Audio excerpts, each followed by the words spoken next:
dell'amore e delle lacrime, ma anche quello in cui l'amore entra nella chiesa di Dawson, quell'amore che Gloria ha saputo trasmettere a chi le è stato accanto. È il giorno dei grazie rivolti a questa giovane mamma per il coraggio dimostrato. Dawson si stringe intorno al marito di Gloria, ai fratelli e ai familiari. C'è anche il sindaco di Casier, Renzo Carraretto, che fuori dalla chiesa abbraccia Samuele. La commozione è forte, traspare anche dalle parole di Don Adriano Fardin, che ha celebrato le esequie insieme a Don Bruno Baratto, direttore diocesano Migrantes. Durante l'omelia Don Adriano è costretto a fermarsi, la voce incrinata ricorda Gloria, positiva, forte, ricca di affetto e di attenzioni. Di una bellezza che ha una radice interiore e profonda. Questa sua ricchezza umana e spirituale ha dato il frutto della testimonianza più alta.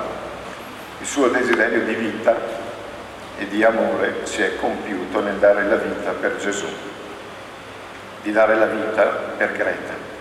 Tutta si è data per questa bambina e anche i suoi sentimenti più profondi ha testimoniato la bellezza di essere una mamma felice, di aver avuto una figlia. Durante questo tempo doloroso, continua Don Fardin, non ha mai diminuito l'attenzione verso gli altri. La malattia non l'ha portata a chiudersi, ma ad aprirsi. Per questo ti diciamo grazie, Gloria. Il tuo passaggio tra di noi ha lasciato una profonda traccia di bene, di amore e di fede.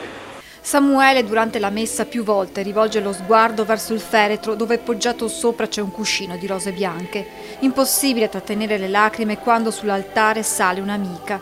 Tocca a lei leggere la lettera che Samuele ha deciso di scrivere a Gloria ieri sera, mentre accanto aveva la loro Greta. Vicino a me c'era il tuo diamante, la tua luce, la tua forza, il frutto del nostro grande amore, il nostro sogno di diventare famiglia e il tuo di essere mamma.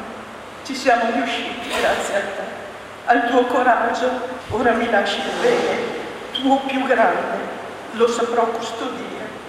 Con amore parlerò a lei sempre di te. Grazie di cuore, amore mio, per avermi insegnato i valori della vita. Sei una grande mamma. Ci lasci così, col tuo nome, Gloria, un nome carico di forza, di coraggio. Grazie, amore mio. E mentre un applauso saluta per l'ultima volta questa coraggiosa mamma, Samuele sfiora la bara con una carezza che racchiude un amore infinito.